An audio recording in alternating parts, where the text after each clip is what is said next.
Welcome everybody to another Amy's production, and today I'm going to be doing 3 casts in this video. So sit back, relax, shove your popcorn up your girlfriend's arse and have a nice time here. So today we have Tiberium versus Lumos again, like the last cast that I did. So Lumos top right and oh no, there, my god, don't. Lumos versus Bluephoenix. No, that's the last video that I did. And then today we're continuing that battle. So we see that Lumos has actually built a crane at the start. Probably can get him some more, production instructions and stuff, war factories, barracks and stuff like that. He might be doing a rush, I believe, but then again, he might not. I feel that he might also just go for this Tiberium field here. I think that's will be the likeliest choice, seeing as a lot of players do that. And we see that also Bluephoenix has done a crane as well, probably doing the same thing, although I think he may get economy. I feel these two players are going to go for slightly different strategies, but we see the first extractor goes up for Lumos, and he's now moving his drone platform towards the middle green Tiberium field, so he probably will get that extra resources earlier on in the game, which will help him get more units out.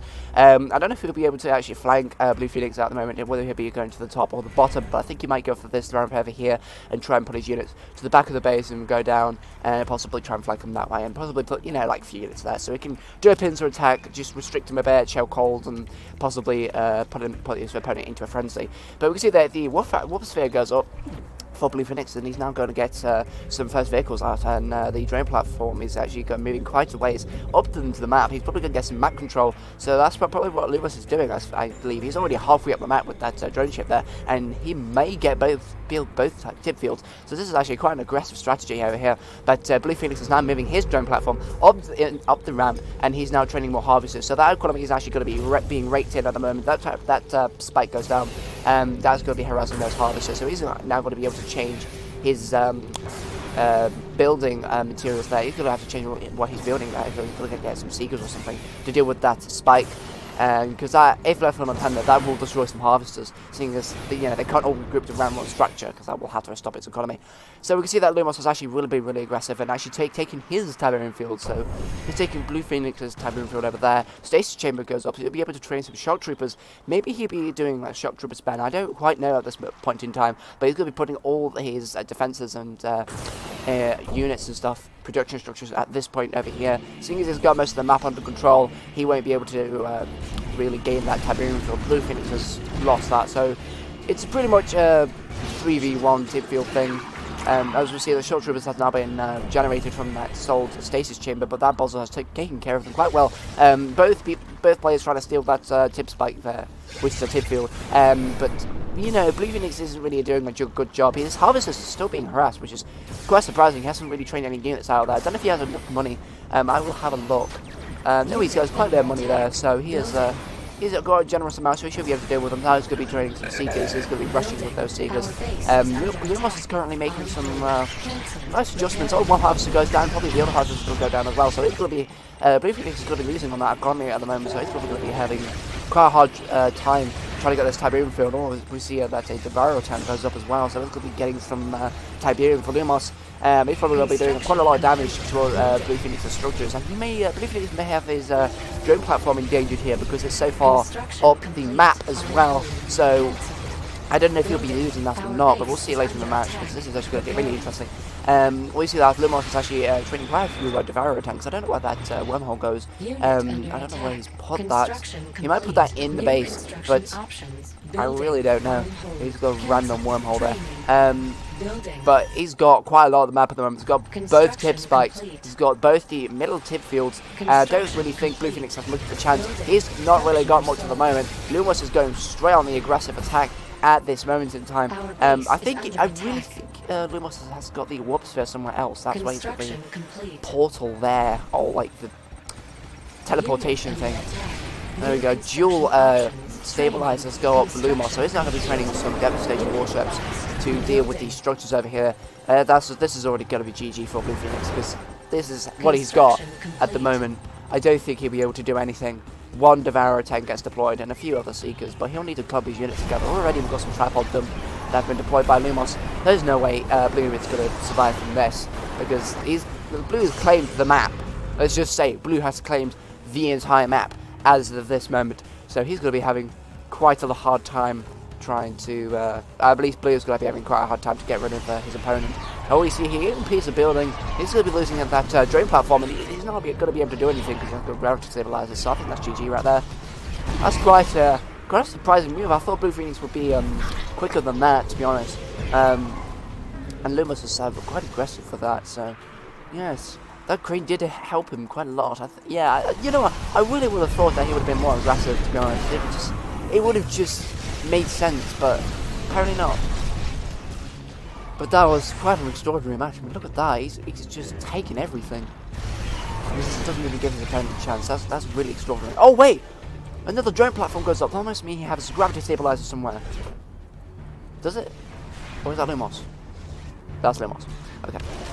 Putting inside his face. Cheeky bastard. That's just really sad. I must admit.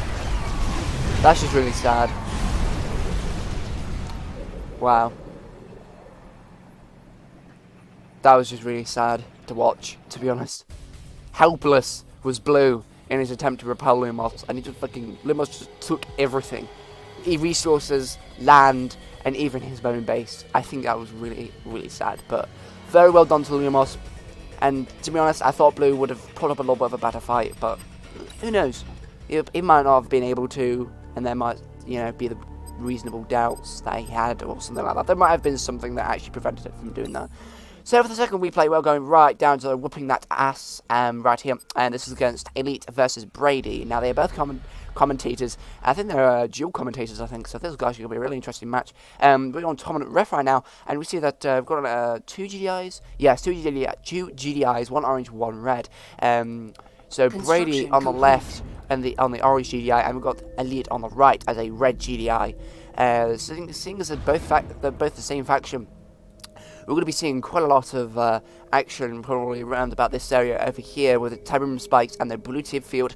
Maybe not as much over here because there's a direct path towards the opposite enemy's base, but they're going to have quite a bit of interest in these Tiberium spikes. I think they're going to be foxholing this area quite a bit with these rifleman squads. Maybe even some missile squads maybe coming down here, garrisoning these structures. Who knows? We might even see some snipers. But that's only if they go for an infantry rush, I believe. He might be just going for a lot of pit bulls and stuff. So we can see a couple of missile squads. Oh, a missile squad and a rifleman squad going towards the middle of the map, keeping an eye on everything. We see all the couple of rifleman squads going down to the blue tip field, and he's also sending one towards Elite's base as well. So Brady is actually doing a good job of putting out a few infantry units at the moment. And for some reason, he's got a watchtower up. He may be just doing that to defend his base, because he might be focused somewhere else. But we see he's already got a couple of engineers already deployed. He might be just waiting for a war factory to go up so he can put some in an APC. He will probably either, seeing as he's got 2, I think he may go for 2 tip spikes. Either that, or he may go for 1 tip spike, and he may go for also Elite's construction yard. So we may see an attempt to use an engineer rush, but obviously that's been thwarted with a watchtower. But Brady doesn't know that yet, I don't think. So let's actually see Brady's view. Unit under attack. Insufficient funds. To see an APC goes up with an engineer inside, so no, Brady does not know that Elite has a watchtower right next to his MCV. So that is definitely interesting. We'll see what his reaction is. Well, obviously we know what his reaction is going to be because he's going to be backing out of that, but quite quickly. But he's not doing too bad, and we see that he's also garrisoned that structure. Oh, what an aggressive move Brady's just made, taking this Tiberium spike. Elite's not really doing much at all. I mean, look at it. He's got economy going. He's got pit bulls going. But he has not attempted to capture this Tiberium spike, which is actually rather worrying because that's what every player should do when on this map. I mean, Brady could also get this Tiberium spike. I mean, he's already got his engineer there. Oh, damn.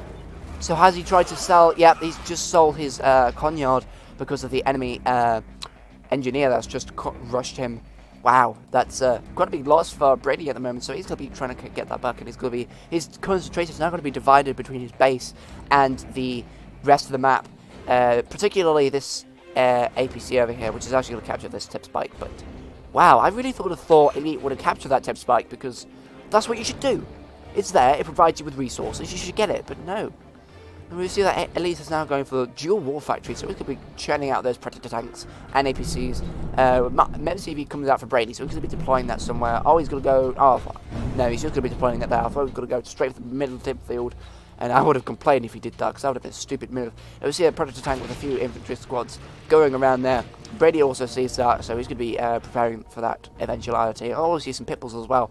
So I wonder if he's going to go for this bottom tip field, or if he's going to go straight up towards this tip field here. I think he should go for the bottom, go up and around. And yes, it is partly because I can see everything, but I think I would have done that anyway, because most of the defense and attention is on this front line here, and that's where all the structures and everything are going to be built. But we see a few Predator tanks being developed by Brady, so he's going to be probably trying to counter all of these units which have now disappeared.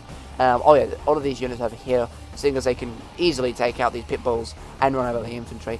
But we see quite a nice amount being built over there, but a lot more being built by Elite over here, so we may have to see a nice Titan battle over here.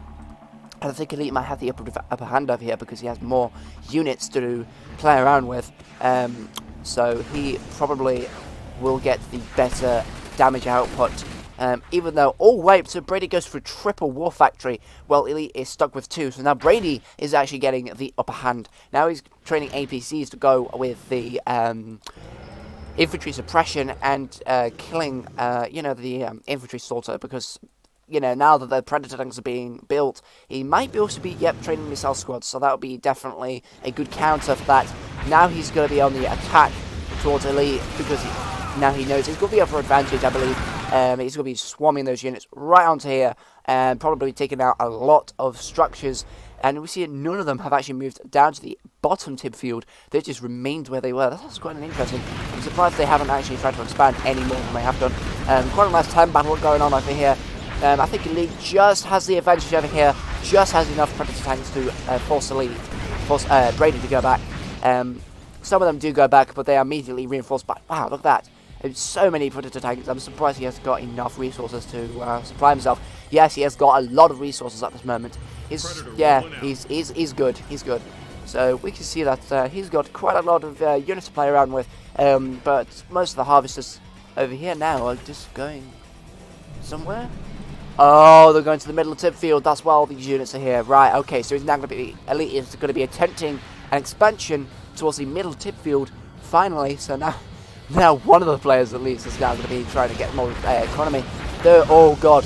I think Elite's Preds are going to be swarmed by Brads. I think Elite also might lose some harvesters if he doesn't keep an eye on them, because look at the amount of units that Brady is just pumping out of that war factory over there. And he's also got some more over here as well, so that's going to be very problematic for Elite. I don't know how he's going to deal with that. He's probably going to have to get some Orcas up really soon. Yes, he's got APCs, but it's not going to do much damage against Orcas, especially when they're much better at taking out vehicles than vice versa. And we see that Brady is just ploughing through Elite's Predator tanks, and Elite's not really making any moves to get any Orcas. I think that would really help right now, but I don't think he has very much longer to to actually have that opportunity, because Brady's pushing quite nicely towards Elite's base, and I think he probably will be losing this match. I mean, he's already got a second wave of Predator tanks advancing towards his position. It's probably going to be no, he's not. I was thinking that he was going to do a preemptive like pincer attack.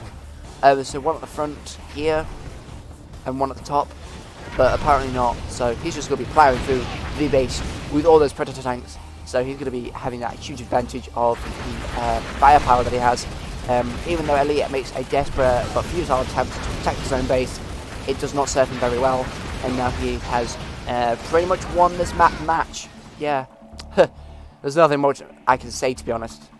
And yeah, Brady has gone a lot. Oh, he finally actually captured the tip spike. I'm surprised. But even that, I mean, really, Elite was very slow, I must admit. I mean, it was easy for Brady to just annihilate him with those, tanks and stuff. So, I really think the only problem with Elite, the main problem, is that he was way too slow. He didn't capture that Tiberium spike. He didn't even expand. Neither did Brady, but I think if Elite expanded earlier on, he would have definitely got an advantage. More economy means more production structures, more units going out per second, getting that advantage over Brady. That's why he lost, but of course, both players did play well. I don't know about Elite though, but That's my opinion. That's it. That's all it is. But GG for Brady anyway. GG. For the last replay of this video, we are going not in stats. I apologise. We're not looking at my fantastic stats. We're going to do the final annihilation of Elite with Brady v Elite on Tournament Tower. So today we've got pink GDI versus red GDI, and I think red GDI is still Elite. Yep. So we see that both players have now gone for a power plant each. Elite is a little bit behind, but not by much. He is doing a nice job, I must admit. Surveyor goes out, so he's going to be getting that early expansion. But he immediately goes for that Tiberium spike. I wonder what he's going to be doing. I thought he would have gone to this tip field. But as we can see, he gets Brady gets a barracks up, so he's going to be training some infantry and engineers. I think he might also go for an engineer rush as well, or maybe just to try and capture the Conyard again. It looks likely, but we don't really know. Let's not assume anything. But here with this surveyor is going straight past the tip spike. So what is he planning? I don't quite know. It's strange. So is he like going to build a base here and then try and attack him from down there? I don't know. It's such a strange move. I'm going to have to keep an eye on that. So we see that watchtower goes up for Brady after he sells the first one for drafting. He makes up a second one. Oh damn! You should have known. You should have known that would have happened. Oh damn! So that's gonna be putting him back. That was a waste of money, right there. That surveyor was gonna go down. And I'm surprised he doesn't actually sell it. To be honest. Oh, sad. Really is. So heartbreaking. Anyway. We see that Elite has got a decent economy being built over here, and we still not captured the Tiberium spike, and Brady's just about to find that out, so that's going to be putting Elite in jeopardy, I think. Oh, he finally gets the barracks out, so he probably, no, he's not building anything at this moment. He's too slow. Honestly, he should be building Elites, engineers, rifleman squads. Now he needs to get tier 2 in order to clear this building out, because Brady is just dominating him at this moment. Elite's way too slow, and he just doesn't really know what he's doing. I think he's the noob at this, but this is only from what I've seen, obviously.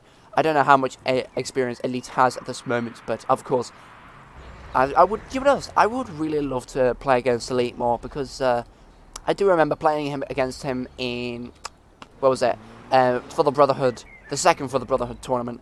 And it was actually quite good. I enjoyed playing with Lee. I think he's around my skill level, so I would appreciate if I could play with him, to be honest.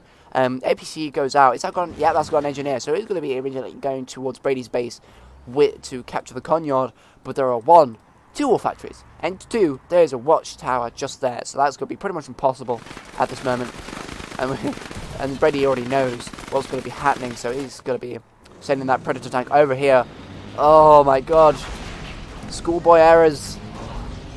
But then again, Elite didn't really know that would happen. I would have at least gotten that rifleman squad to go over to this middle section of the map just to see if that structure was actually occupied or not, because then he would have known and then he would have probably done something about it. But Brady has gotten the entire map. There's no way that Elite could do anything about it. You know, Brady's got eyes everywhere now, so he's going to be having that massive advantage, and Predator tanks will now be sent over to Elite space. A nice amount of pit bulls have been set over there, but they're not going to do anything against Predator tanks.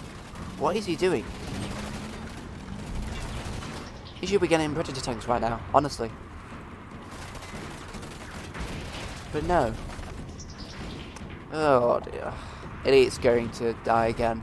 There is no doubt about it. Guardian cannon. Why would you build a Guardian cannon? Wait, why not? There, now he trained Predators. But you should have been training them as soon as you got the Wolf Factory, because now you know that Brady has Preds. You should be training them. Now, Brady's going to be doing a pincer attack, and he's going to win. He's got 3 Wolf Factories, for God's sake. And now Elite's only got 2, and now he goes out of power because of that second Guardian cannon. Oh, right, there's no way Elite's going to be winning this one, honestly. He's restricted to that one corner of the map. He's not expanded at all. I mean, he could potentially expand to this tip field, because Brady doesn't even know this area over here. Can't see this area, but apparently not. So Brady's going to be using these units to absolutely penetrate Elite up the backside and probably take out that power plant, take out a few harvesters, and that's going to be putting Elite in jeopardy. But now he has 4 Preds against 4 Preds, but 5 Preds, 6. So he may actually manage to repel that attack force, but I think Brady's got way more than that. He's going to be training those units, probably putting them over here towards that front line assault, and 3 people stationed over there, but that's not going to be doing much. You should try and at least have a look about where your opponent's going, and at least try and make an effort to get that tier 2. Clear that structure out, and at least wait a few seconds for the shroud to go. You could at least estimate how long it will take, and then send some units over, and possibly try and distract him a little bit. That would be the best strategy. That's what I would have done, I know that, but obviously that's not what he's thinking. He's thinking he can win without brute force. That's not how it goes. He just wastes the pit bulls. Oh my god, noob. I mean, he does take out 1 Pred, but he's not doing a very good job at doing anything. I mean, he's taking out tanks nicely, but he ends up... Ooh. I don't know if this was for fun or not, honestly. This is saddening. 3 war factories. I'm surprised Brady hasn't expanded towards somewhere else and built more war factories and just churned out fucking tanks and sent them over there. Honestly, that would have been GG for everybody. But we see quite a few Predator tanks being built over here. Oh, 3rd war factory goes up for Elite. Okay, right. So he's gonna be putting more Preds into his force to counter Brady's Preds. We're gonna be seeing another nice tank battle in the middle, I suppose. Then. Oh wait, APC goes over here. Is that gone Elite? It has gone Elite in it. Forgive me, we're not in Halo Halo Wars. So an engineer is going to be striding across this map. So will Brady actually be able to see this? Yep, he'll be able to see. Unit lost. Okay, now a frontline assault is happening over here. We see that the Preds have gone over here, weakening Elite attack force or defense force. Brady has got quite a few Predator tanks now, sending more across the middle of the map. But unfortunately, his tanks are going to be flanked by 3 others, putting a lot of damage onto Brady's tanks. But Brady's got too many tanks to actually, you know, have his force weakened by any amount. So he's just going to be really pushing that front line, hopefully to get some kills and hopefully to completely annihilate Elite over there. And Lily's failing with his defense. I mean, Brady's already getting the upper hand trying to getting that war factory down. And more Predator tanks go out. Yep, that's GG for Elite. Nothing else needs to be said. Oh, I don't know if this was for a match for fun. That might be why they're not so serious. But I would have at least expected them to do that sort of thing, you know? My God, didn't capture the tip spike yet again. Immediately sends a surveyor out there. I imagine it's a good idea, but it was executed so poorly. Honestly, wow. So, thank you very much for watching this 3 cast, and I really appreciate your attention in this video. I will be back with more casts. Thank you for watching, and I will see you in the next video. Bye bye.